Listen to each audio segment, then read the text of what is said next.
বাংলাদেশের মতো সংখ্যাগরিষ্ঠ রাষ্ট্রে মুসলিম অ্যাডভোকেট, তাকে যেইভাবে মেরে ফেলা হলো, তাকে যেইভাবে জবেহ করে হত্যা করা হলো, আমরা যদি সেই ভারতের নীতিকে ফলো করতাম, ভারত নীতি যদি আমরা ফলো করতাম, তাহলে বাংলাদেশ কি হওয়ার কথা ছিল? শ্মশান হওয়ার কথা ছিল। কি হওয়ার কথা ছিল? শ্মশান হওয়ার কথা ছিল। কিন্তু আমরা ওই নীতি ফলো করি না। আমাদের কথা হচ্ছে দোষ করেছে যে শাস্তি পাবে সে, ঠিক কিনা কোন? দোষ করেছে যে শাস্তি পাবে, সে শাস্তি পাবে। আমরা চুপ হয়ে আছি, কিন্তু কেন যেন আমাদের চুপ থাকা তাদের ভালো লাগে না। আমাদের চুপ থাকা তাদের সহ্য হচ্ছে না। 5 তারিখের পর থেকে নানাভাবে ছলে বলে কলে কৌশলে আমাদের দেশের মধ্যে একটা দাঙ্গা বাঁধাবার পরিকল্পিত চক্রান্ত চলছে, ঠিক কিনা বলেন? এই জন্য আমাদের সবাইকে সজাগ থাকতে হবে, সবাইকে সচেতন থাকতে হবে যে আমরা সবাই ভাই ভাই। আমরা সবাই কি? আমরা সবাই ভাই ভাই। আর তাদেরও মনে রাখতে হবে যে আল্লাহ রাব্বুল আলামিন মুসলমানের অস্তিত্ব রক্ষার জন্য যুদ্ধের অনুমতি দিয়েছিলেন। একটু আগে আয়াতটা বললাম না? অস্তিত্ব রক্ষার জন্য কিসের অনুমতি দিয়েছিলেন? যুদ্ধের অনুমতি দিয়েছিলেন। অতএব তারা, আল্লাহ রাব্বুল আলামিন বলেন, উযিনা লিল্লাযীনা ইউকাতালুনা বিআন্নাহুম যুলিমু ওয়া ইন্নাল্লাহা আলা নাসরিহিম লাকাদির। আত্মরক্ষার জন্যে, নিজেদের অস্তিত্ব টিকিয়ে রাখার জন্যে এখন সময় এসেছে। নিজেদের অস্তিত্ব টিকিয়ে রাখার জন্য তাদের সাথে লড়াই করতে হবে, সংগ্রাম করতে হবে। কারণ তারা যা করছে সব কিছুই মুসলমানদের উপরে নির্যাতন আর অত্যাচার আর অবিচার। উযিনা, উযিনা অনুমতি হলো, ইউকাতালুনা বিআন্নাহুম যুলিমু। এখন আত্মরক্ষার জন্য লড়াই করতে হবে। এখন এই যে বিভিন্ন ধর্মের মানুষ যখন থাকবে, বিভিন্ন ধর্মের মানুষ যখন একটি রাষ্ট্রে বসবাস করবে, তাদের পারস্পরিক মুআমালাত কেমন হবে, তাদের পারস্পরিক চলাফেরা, তাদের পারস্পরিক মিল মোহাব্বত কেমন হবে, এটা আল্লাহ তাআলা এটার নীতিমালা একেবারে স্পষ্টভাবে ইসলামের মধ্যে, কোরআনের মধ্যে বর্ণনা করে দিয়েছে। সুবহানাল্লাহ। সবচাইতে গুরুত্বপূর্ণ বিষয় যেটি, তা হলো যে পারস্পরিক সম্পর্কের যে নীতিমালা, সাম্প্রদায়িক সম্প্রীতির যে নীতিমালা, এটা যে শুধু কোরআনে আছে, এটা যে শুধু হাদিসে আছে, এটা যে শুধু ইসলামে আছে, বিষয়টি এমন নয়। বরঞ্চ সাম্প্রদায়িক সম্প্রীতির নীতিমালা একমাত্র ইসলামের মধ্যেই আছে। সুবহানাল্লাহ বলো। একমাত্র কোথায় আছে? কোথায় আছে? ইসলামের মধ্যেই আছে। কোরআনে আছে, হাদিসে আছে। শুধু কোরআনে আছে, হাদিসে আছে, বিষয়টি কি এমন না, আর কোথাও নেই। বিভিন্ন ধর্মের মানুষ যখন একটি রাষ্ট্রে বাস করবে, তাদের নীতিটা কেমন হবে, এটা একমাত্র কোথায় আছে? কোথায় আছে? ইসলামের মধ্যে আছে। এটার বাস্তব নমুনা আমরা আমাদের দেশেই দেখতে পাই। উদাহরণ দিলে বিষয়টি আরো ক্লিয়ার হয়ে যাবে। আমাদের দেশে সংখ্যাগরিষ্ঠ হচ্ছে মুসলিম। আমাদের দেশে সংখ্যাগরিষ্ঠ কারা? জোরে বলেন। মুসলিম। আমাদের হিন্দু সম্প্রদায়ের ভাইয়েরা তারা সংখ্যালঘু, দ্বিতীয় পর্যায়ের সংখ্যালঘু। এই সংখ্যাগরিষ্ঠ মুসলিম হওয়ার পরেও, অন্যান্য ধর্মের লোকেরা সংখ্যাগরিষ্ঠ হওয়ার পরেও, তারা আমাদের দেশে, এই বাংলাদেশে, মুসলমানের দেশে তাদের ধর্ম পালনে যে স্বাধীনতা পায়, ধর্ম পালনে তারা যেমন সুযোগ সুবিধা পায়, বিশ্বের কোনো দেশে, বিশ্বের কোনো রাষ্ট্রে কোনো সংখ্যালঘু সম্প্রদায় এইভাবে স্বাধীনভাবে তাদের ধর্ম পালন করতে পারে না। ঠিক কিনা বলেন? সংখ্যালঘু হিসাবে, সংখ্যালঘু হিসেবে মানে কম, সংখ্যায় কম হিসেবে আমাদের দেশে সংখ্যালঘু সম্প্রদায় যেইভাবে স্বাধীনতার সাথে একেবারে স্বাধীনভাবে, পূর্ণ স্বাধীনভাবে তাদের ধর্ম পালনে স্বাধীনতা পায়, বিশ্বের কোনো রাষ্ট্রে এইভাবে সংখ্যালঘুরা তাদের ধর্ম পালনে স্বাধীনতা পায় না। এমনও ইতিহাস আছে, এমনও ঘটনা আছে, আপনাদেরকে বলি। 2-3 বছর আগে থেকে ইসলামী সম্মিলন তাফসিরুল কোরআন মাহফিলের তারিখ হয়ে গেছে। 2-3 বছর আগে কনফার্ম হয়ে গেছে যে অমুক তারিখে ইসলামী সম্মেলন হবে, ওয়াজ মাহফিল হবে। 2-3 বছর পর যখন সেই নির্ধারিত দিন আসলো, দেখা গেল যেদিনে মাহফিল হবে ওই দিনেই পূজার তারিখ পড়ে গেছে। যেদিন মাহফিল হবে সেদিন কিসের তারিখ পড়ে গেছে? জোরে বলেন না। পূজার তারিখ পড়ে গেছে। এই যে একটা অবস্থায়, এই অবস্থায় উপর থেকে আদেশ এসেছে যে মাহফিল স্থগিত থাকবে পূজার কারণে। মাহফিল স্থগিত থাকবে কিসের কারণে? পূজার কারণে। তাহলে এবার বলেন যে আমাদের কারণে সংখ্যালঘু সম্প্রদায় যারা আছে, হিন্দু সম্প্রদায় যারা আছে, আমাদের কারণে তাদের ধর্মীয় অনুষ্ঠান পালন করতে কোনো সমস্যা হয়? কোনো সমস্যা হয় নাকি তাদের কারণে মাঝে মাঝে আমাদের কর্মসূচি পালনে সমস্যা হয়? আমাদের কর্মসূচি পালনে কি হয়? সমস্যা হয়ে যায়। তাহলে এই যে নীতি, এই যে মানুষ মেনে নেয়া, 2-3 বছর আগ থেকে যে প্ল্যান হয়ে আছে, 2-3 বছর আগ থেকে যে তারিখ হয়ে আছে, ইসলামী সম্মেলনের ডেট হয়ে আছে, সেটাকে যে স্থগিত রাখার একটা মন মানসিকতা, এটাই মুসলিম সম্প্রদায়ের মধ্যে কিভাবে আসলো? তার কারণ হচ্ছে এই দেশের উলামায়ে কেরাম, হক্কানি রব্বানি উলামায়ে কেরাম বাংলার মুসলিমদেরকে বলে দিয়েছে যে একটি রাষ্ট্রে যখন একাধিক ধর্মের লোক বসবাস করে তখন যে যার ধর্ম নির্দ্বিধায় স্বাধীনভাবে পালন করবে, কেউ কারো ধর্মীয় বিধান পালনে বাধা দিতে পারবে না। ঠিক কিনা বলেন? এটাই হচ্ছে ইসলামের নীতি। যখন একই রাষ্ট্রে একাধিক ধর্মের লোক বসবাস করবে, একাধিক ধর্মাবলম্বী থাকবে, তখন স্বাধীনভাবে যে যার ধর্ম পালন করবে, কেউ কারো ধর্মে কি দিতে পারবে না? ধর্মীয় কাজে বাধা দিতে পারবে না। কেউ কারো ধর্মীয় কাজে বাধা দিতে পারবে না। আল্লাহ রাব্বুল আলামিন এই কথাটাকে কোরআন কারিমে স্পষ্ট করে বলে দিলেন, প্রত্যেক ব্যক্তি ধর্মীয় বিধান পালনে স্বাধীন থাকবে। ওয়াকুলিল হাক্কু মির রাব্বিকুম ফামান শাআ ফালইউমিন ওয়া মান শাআ ফালইয়াকফুর। কুল, নবী আপনি বলুন, আপনার প্রতিপালকের পক্ষ থেকে, আপনার রবের পক্ষ থেকে পূর্ণ মাত্রায় সত্য প্রেরিত হয়েছে। সুবহানাল্লাহ বলেন। আল্লাহর পক্ষ থেকে পরিপূর্ণ রূপে কি প্রেরিত হয়েছে? সত্য প্রেরিত হয়েছে।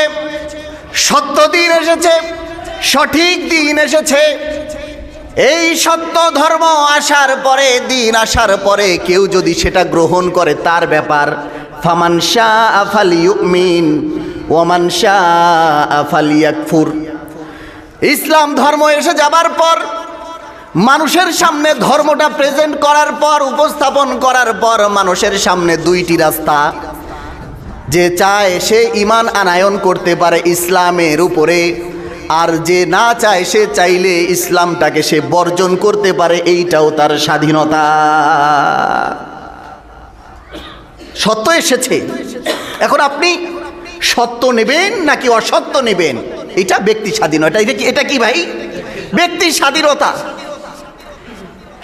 এই জন্যই আল্লাহর নবী সাল্লাল্লাহু আলাইহি ওয়াসাল্লাম ইসলামটাকে কিভাবে প্রচার করেছে ইতিহাস আপনারা জানেন।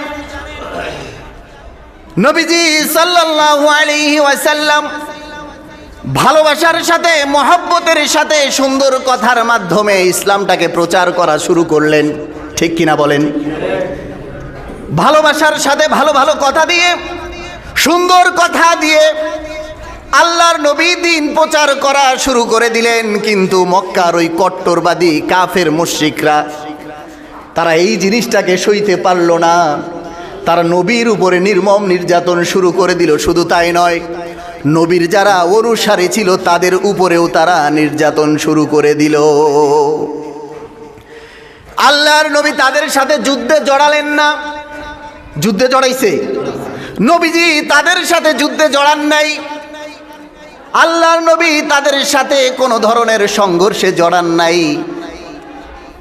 এই পরিস্থিতি যখন বিরাজ করছিল কাফেরদের পক্ষ থেকে, নির্যাতনের সীমা যখন ছাড়িয়ে গেল, আল্লাহর নবী তখন মক্কা ছেড়ে মদিনায় হিজরত করলেন।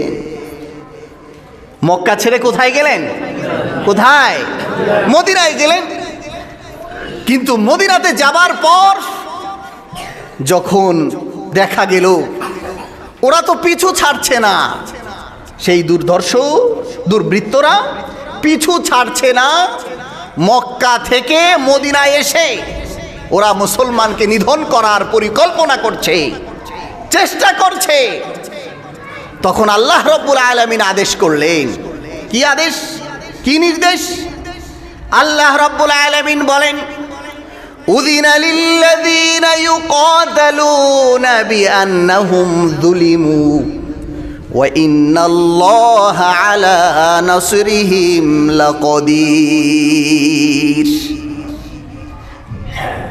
আত্মরক্ষার জন্যে, নিজেদের অস্তিত্ব টিকিয়ে রাখার জন্যে এখন সময় এসেছে। নিজেদের অস্তিত্ব টিকিয়ে রাখার জন্য তাদের সাথে লড়াই করতে হবে, সংগ্রাম করতে হবে। কারণ তারা যা করছে সব কিছুই মুসলমানদের উপরে নির্যাতন আর অত্যাচার আর অবিচার। উযিনা অনুমতি হলো, ইউকাতালুনা বিআন্নাহুম যুলিমু। এখন আত্মরক্ষার জন্য লড়াই করতে হবে। তাহলে মুসলিম যখন যুদ্ধে নামলো, অপরকে মারার জন্যে নাকি আত্মরক্ষার জন্যে? জোরে বলেন। আত্মরক্ষার জন্য নেমেছে। আল্লাহ তাআলা আত্মরক্ষার কথা বললেন, যে আত্মরক্ষার জন্য এই আদেশ দেয়া হলো। এখানেই শেষ নয়। নবীজি সাল্লাল্লাহু আলাইহি সাল্লাম কি বলেন? নবীজি সাল্লাল্লাহু আলাইহি সাল্লাম অপর ধর্ম সম্পর্কে বলে, শোনো আমার উম্মত, তোমার সম্পদের যেমন মূল্য আছে, তোমার রক্তের যেমন মূল্য আছে, একজন বেধর্মী, একজন অমুসলিম যে তার সম্পদের মূল্য একই রকম, তার রক্তের মূল্য তোমার রক্তের মূল্যের মতোই। সুবহানাল্লাহ বলে।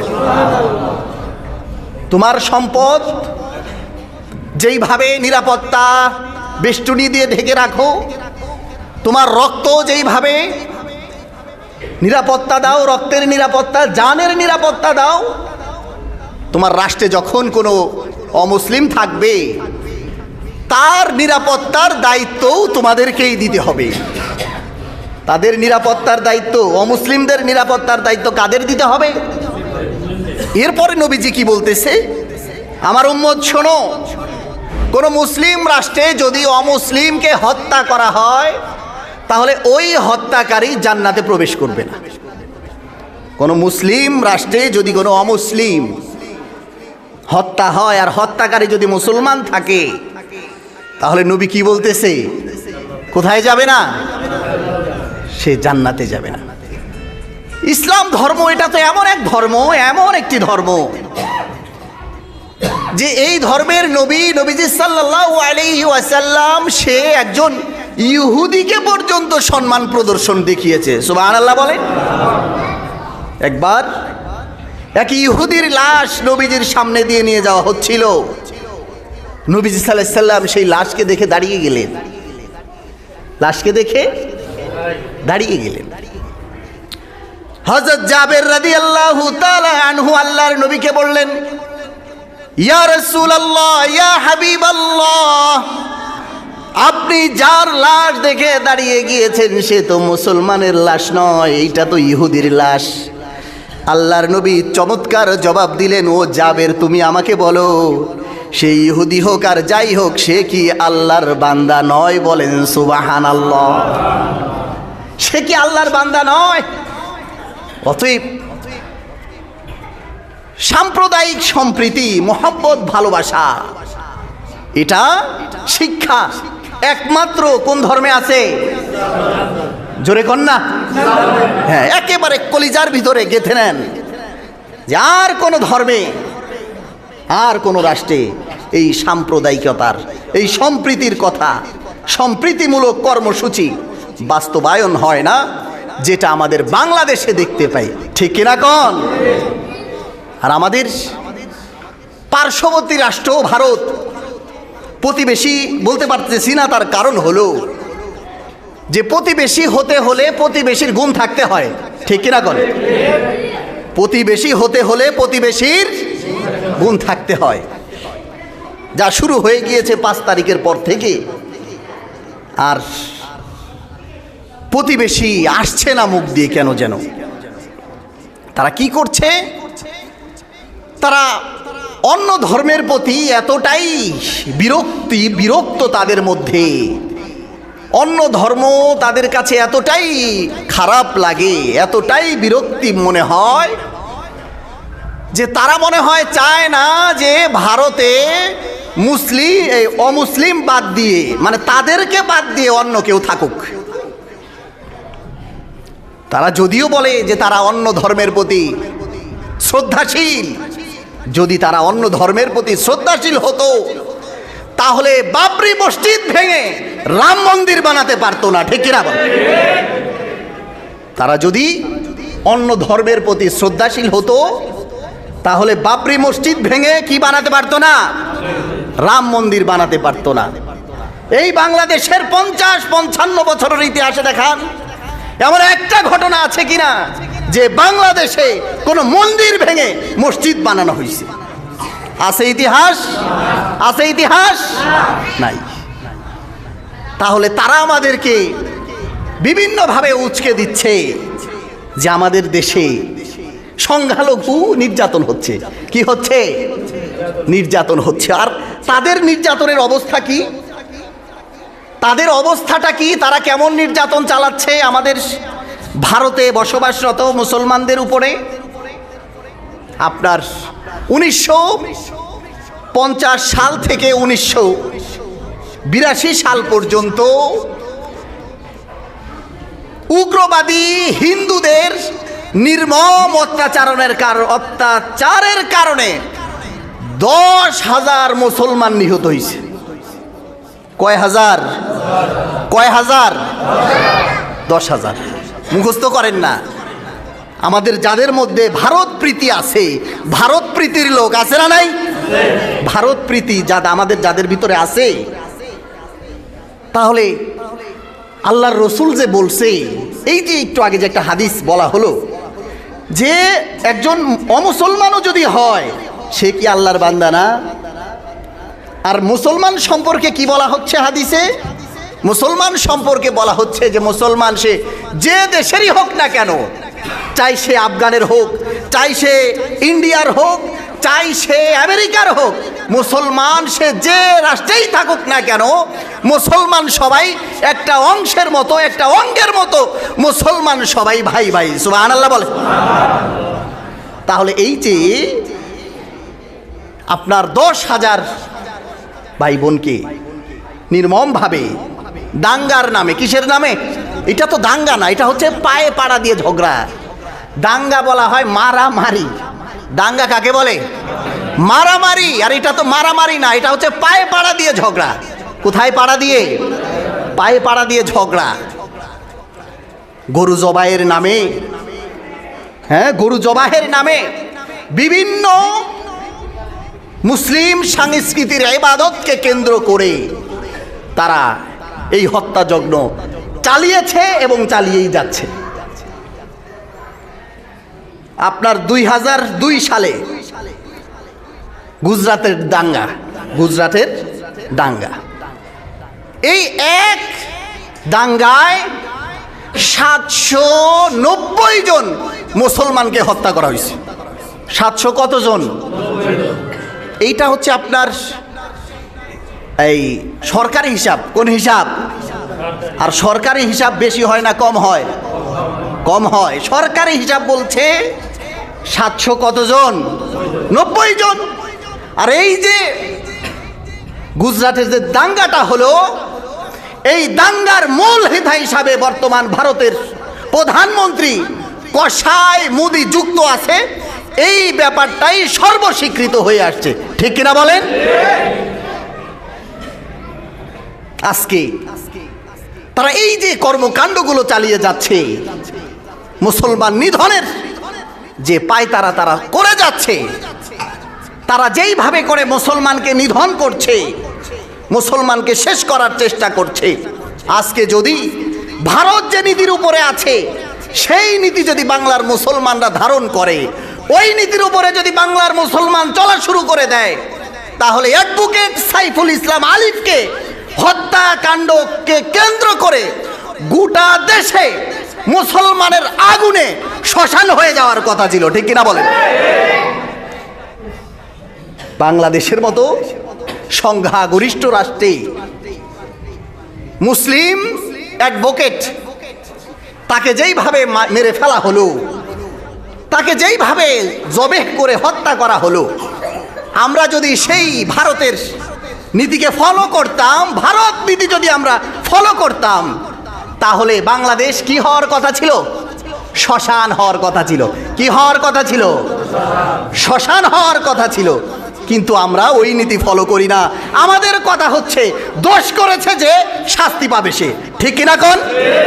দোষ করেছে যে শাস্তি পাবে, সে শাস্তি পাবে। আমরা চুপ হয়ে আছি, কিন্তু কেন যেন আমাদের চুপ থাকা তাদের ভালো লাগে না। আমাদের চুপ থাকা তাদের সহ্য হচ্ছে না।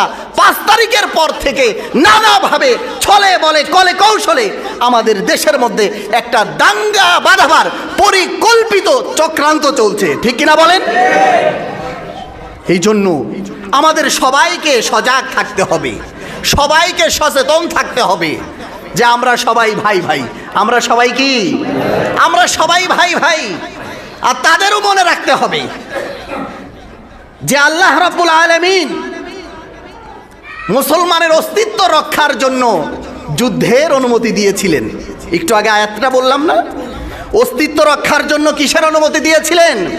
যুদ্ধের অনুমতি দিয়েছিলেন। অতএব তারা